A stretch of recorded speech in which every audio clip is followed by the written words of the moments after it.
Just an ordinary Tuesday morning at Marine Corps Recruit Depot, San Diego. The California sun beat down mercilessly on the parade deck as drill instructors barked orders that could be heard 3 miles away.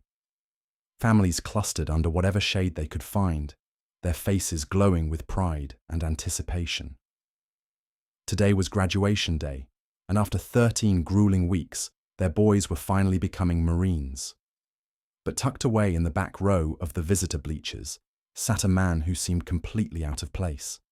Frank Morrison, 78 years old, wore a simple button-down shirt that had seen better decades and khaki pants pressed with the kind of care that only comes from a lifetime of discipline. His weathered hands rested calmly on his knees as he watched the precision movements of the graduating platoon. He had driven 8 hours from Phoenix to be here, sleeping in his truck at a rest stop because he couldn't afford a hotel room. His grandson Tommy was down there somewhere in that sea of dress blue uniforms. But Frank's eyes weren't what they used to be. The distance made it impossible to pick out individual faces, but that didn't matter. He was here, and that was what counted. Tommy's parents had made it clear they didn't want Frank at the graduation. Too embarrassing, they said. Too many questions about the old man who lived alone in a trailer park and worked part-time at a hardware store. Frank had come anyway. The ceremony was magnificent. 300 young men marching in perfect synchronization, their movements crisp and powerful. The Marine band played with a precision that made Frank's chest tighten with something he couldn't quite name.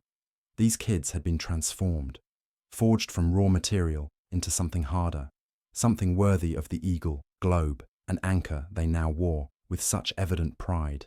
As the ceremony concluded and families began flooding onto the field to find their newly minted Marines, Frank remained seated.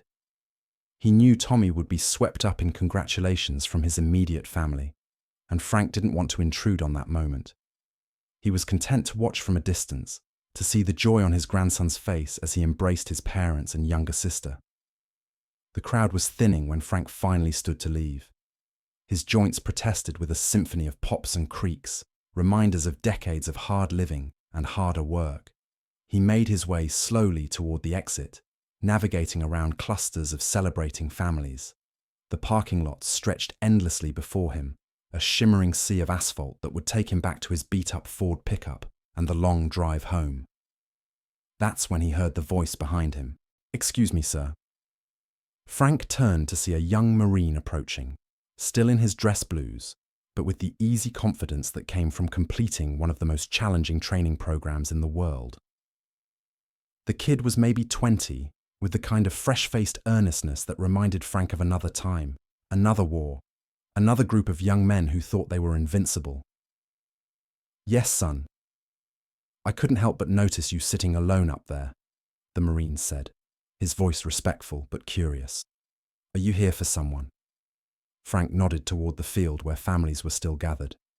"My grandson, Tommy Morrison, just graduated." The young Marine's face lit up. "Morrison? Yeah, I know Tommy. Good Marine. You should be proud." He paused, studying Frank's weathered face. "Why aren't you down there with them?" It was a simple question, but it carried the weight of 1,000 small rejections, a lifetime of being pushed to the margins by people who saw only what he appeared to be, rather than what he had been. Frank just shrugged. "They've got their celebration. I've got mine." The Marine frowned. There was something about this old man that didn't sit right with him. The way he carried himself despite his age, the perfect posture even when he thought no one was looking, the quiet dignity that radiated from him like heat from sun-baked stone. This wasn't just some random grandfather, this was something else entirely. "What's your name, sir?" "Frank Morrison." "I'm Lance Corporal Rodriguez," the young Marine said, extending his hand. As Frank reached out to shake it, Rodriguez's eyes caught something that made his breath stop in his throat. There, just visible below the cuff of Frank's rolled-up sleeve, was a small patch of faded ink on weathered skin. It was a tattoo, old and worn, but still clearly recognizable to someone who knew military history. A bulldog wearing a helmet, not just any bulldog. The bulldog of the 2nd Battalion, 1st Marines. But that wasn't what made Rodriguez's blood run cold. It was what surrounded the bulldog. A ring of 13 small stars, each one representing something that made Rodriguez's mouth go dry. His hand was still clasped in Frank's when he whispered, "Sir, where did you serve?"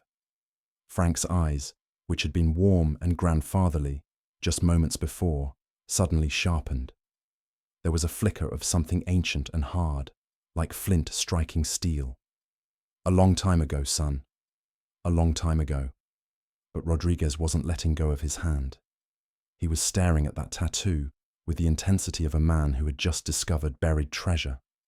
The 13 stars weren't just decoration. They were a record, a tally. And Rodriguez, who had studied every piece of Marine Corps history he could get his hands on, knew exactly what they represented.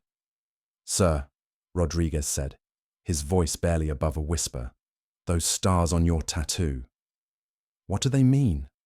Frank gently pulled his hand free and tugged his sleeve down to cover the ink. "Like I said, son. That was a long time ago." The dismissal was clear, but Rodriguez couldn't let it go. He had seen that particular combination of symbols only once before, in a dusty display case at the Marine Corps Museum. It was part of an exhibit about Vietnam, about a unit that had achieved legendary status for their actions in some of the war's bloodiest battles. The 2nd Battalion, 1st Marines had seen action at Hue City, at Khe Sanh, at places where the fighting was so intense that survival itself was an act of heroism. But those 13 stars. Rodriguez's mind raced through everything he had learned about Marine Corps traditions. Stars on a tattoo could mean many things, but 13 stars arranged around a battalion insignia from that particular unit, from that particular time period, meant something very specific. Something that made Rodriguez's hands shake as he realized exactly who he was standing next to. "Sir," Rodriguez said again, more urgently this time, "please, I need to know. What do those 13 stars represent?" Frank looked at the young Marine for a long moment. He saw the recognition dawning in Rodriguez's eyes, saw the way the kid's entire demeanor had changed from casual friendliness to something approaching awe. Frank had spent nearly 50 years avoiding this exact moment, this instant when his carefully constructed anonymity would crumble. "You don't want to know, son," Frank said quietly. "Trust me on that." But Rodriguez was already backing away, his eyes wide. "Oh my God," he whispered. "Oh my God, you're him. You're actually him." Frank's jaw tightened. "I'm just a grandfather here to see his grandson graduate."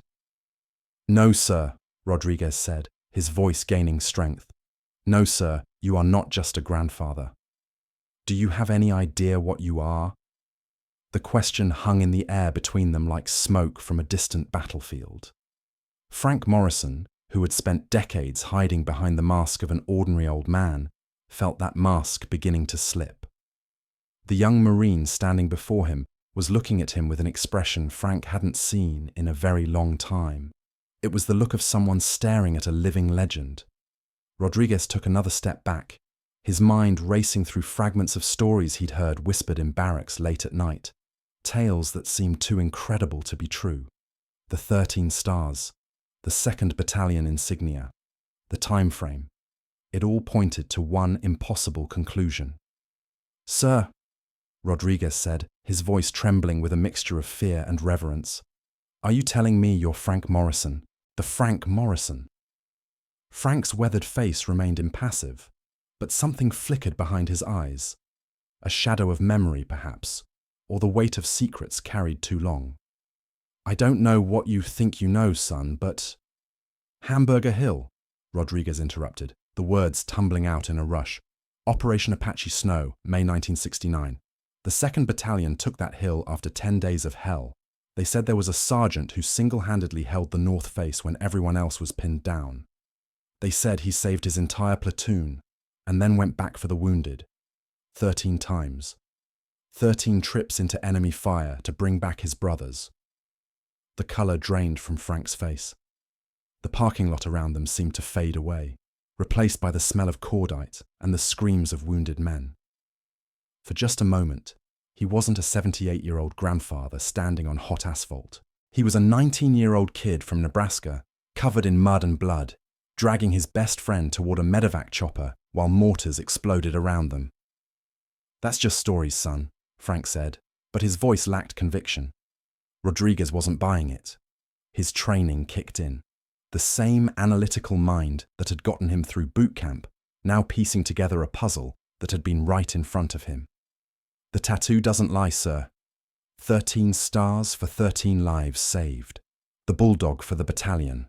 And the way you carry yourself, the way you watch everything, the way you positioned yourself in those bleachers where you could see all the exits." Frank's hands clenched involuntarily. The kid was sharp. Too sharp. Most people looked at Frank Morrison and saw exactly what he wanted them to see. A tired old man who'd lived an unremarkable life. But this young Marine had the eyes to see deeper, and that made him dangerous. "You're making a mistake," Frank said, starting to walk away. But Rodriguez followed him, his voice gaining urgency. "Sir, please. Do you understand what this means? Do you understand what you represent? I've studied that battle. I've read the after-action reports. What you did was impossible. The casualty estimates said the entire platoon should have been wiped out. But somehow, some way, everyone came home. Everyone except the ones who didn't," Frank cut him off, the words sharp as broken glass. The silence that followed was heavy with unspoken truth. Rodriguez saw the pain that flashed across Frank's features, the way his shoulders sagged under an invisible weight. This wasn't just a war hero. This was a man haunted by the faces of those he couldn't save, tormented by the mathematics of survival that said he should have died on that hill with the rest of them. "Sir," Rodriguez said softly, "you saved 13 men that day. 13 Marines who went on to live full lives, to have families, to watch their own grandsons graduate. How many children do those 13 men have? How many grandchildren? How many lives exist today because of what you did on that hill?" Frank stopped walking. His hands were shaking now, and he pressed them against his sides to hide the tremor. "You don't understand. Those 13, they were the lucky ones, the ones I could reach. But there were others." "There always are," Rodriguez said gently. "But that doesn't diminish what you did. That makes it more heroic, not less." The young Marine looked around the parking lot, suddenly aware that they were having this conversation in the open, surrounded by families celebrating their own moments of triumph. This felt too sacred, too important to be happening next to someone's minivan. "Sir," Rodriguez said, "there are people who need to know you're here. Important people. The base commander, no." The word came out like a gunshot. Frank's eyes blazed with an intensity that made Rodriguez take an involuntary step backward. "No one needs to know anything. I came here to see my grandson graduate, and that's all. I'm not looking for attention or recognition or any of that nonsense."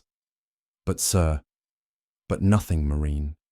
Frank's voice carried the unmistakable authority of a man who had once commanded others in the crucible of combat.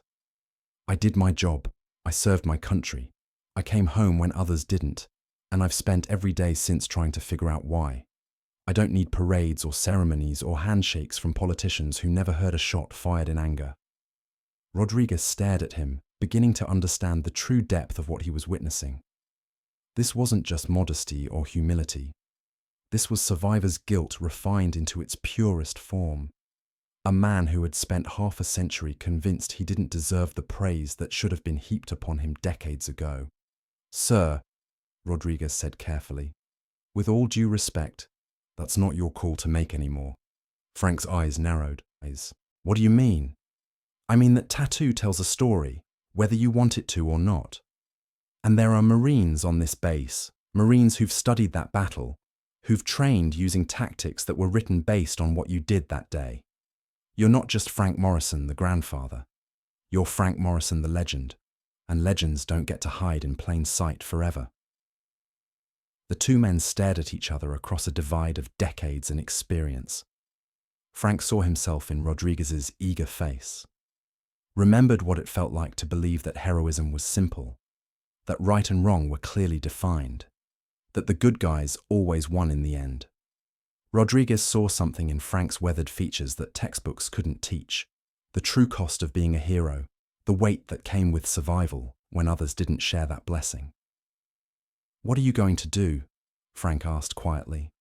Rodriguez considered his options. He could walk away, pretend this conversation never happened, let Frank Morrison disappear back into anonymity.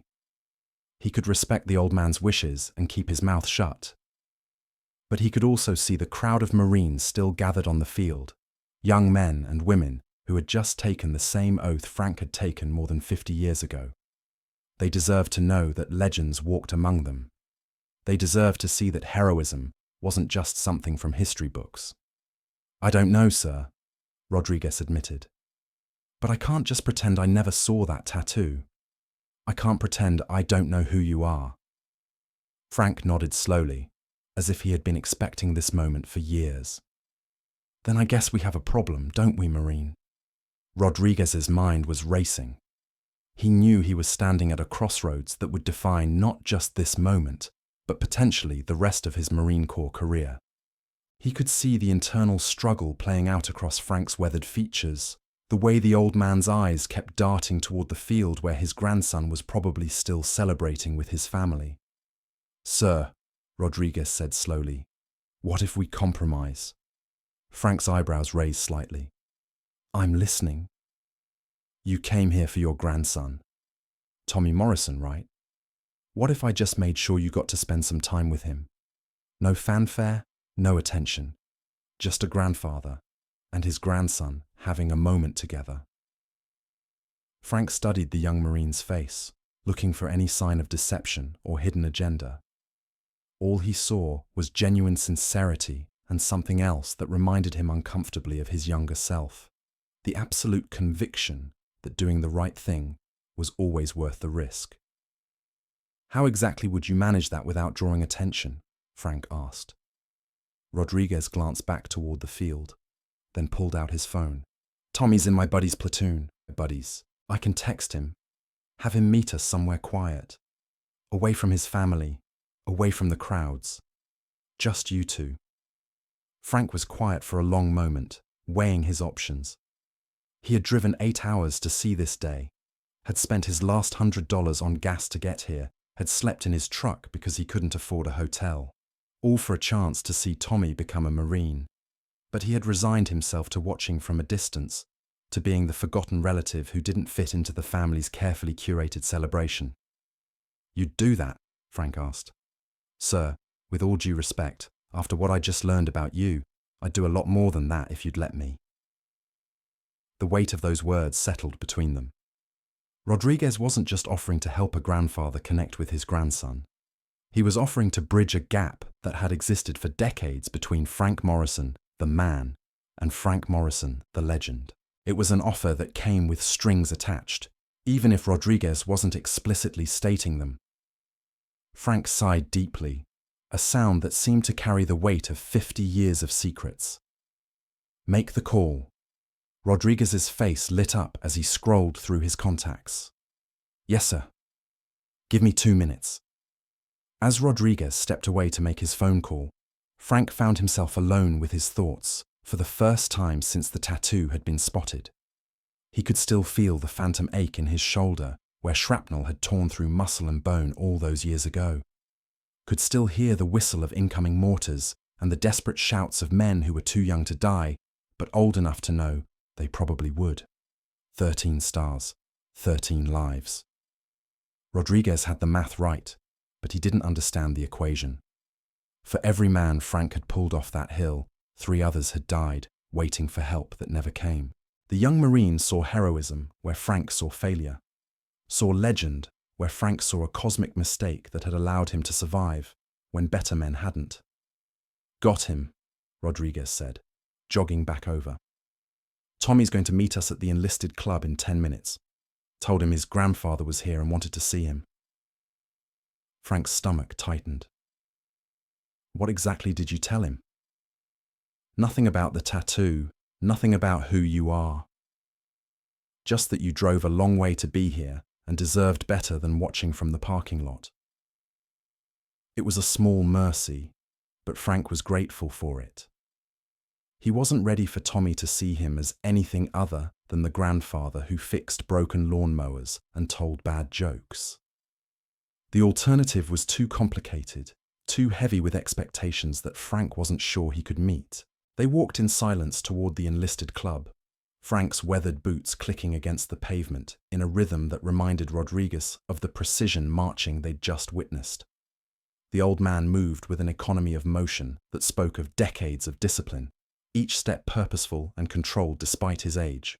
The enlisted club was mostly empty, the celebration having moved to more festive venues around the base. Rodriguez led Frank to a quiet corner table near a window that looked out over the parade deck. The late afternoon sun slanted through the glass, casting long shadows across the worn linoleum floor. "He'll be here in a few minutes," Rodriguez said, settling into a chair across from Frank. "Mind if I ask you something while we wait?" Frank's expression remained guarded. "Depends on the question." "How long has it been since you told anyone?" "About what really happened over there?" The question hit Frank like a physical blow. He had been expecting more inquiries about the tattoo, about the battle, about the technical details that young Marines always wanted to know. He hadn't been prepared for something so personal, so direct. "Never," Frank said quietly. "I've never told anyone." Rodriguez leaned forward slightly. "Not even your family?" Frank's laugh was bitter, devoid of humor. "Especially not my family. My son thinks I was a supply clerk who never saw combat. His wife thinks I'm an embarrassment who drinks too much and lives in a trailer park. They're not entirely wrong about the trailer park." The admission hung in the air between them. Rodriguez was beginning to understand the true tragedy of Frank Morrison's story. It wasn't just that he had survived when others hadn't. It was that he had spent the rest of his life punishing himself for that survival, deliberately diminishing himself in the eyes of those who should have honored him most. "That's not right," Rodriguez said. "Rodriguez, right and wrong don't have much to do with it, son. It's just the way things are. Sometimes the greatest heroes walk among us unrecognized, carrying their stories in silence, wearing their valor like invisible armor. Frank Morrison's 13 stars remind us that legends aren't always found in history books or monuments. They're found in the quiet dignity of those who served, who sacrificed, who carry the weight of memory so the rest of us don't have to. The next time you see an elderly veteran, remember that beneath weathered hands and faded clothes might lie a story of courage that changed the world. Honor them not with pity, but with the respect they earned when they were young and the stakes were life and death.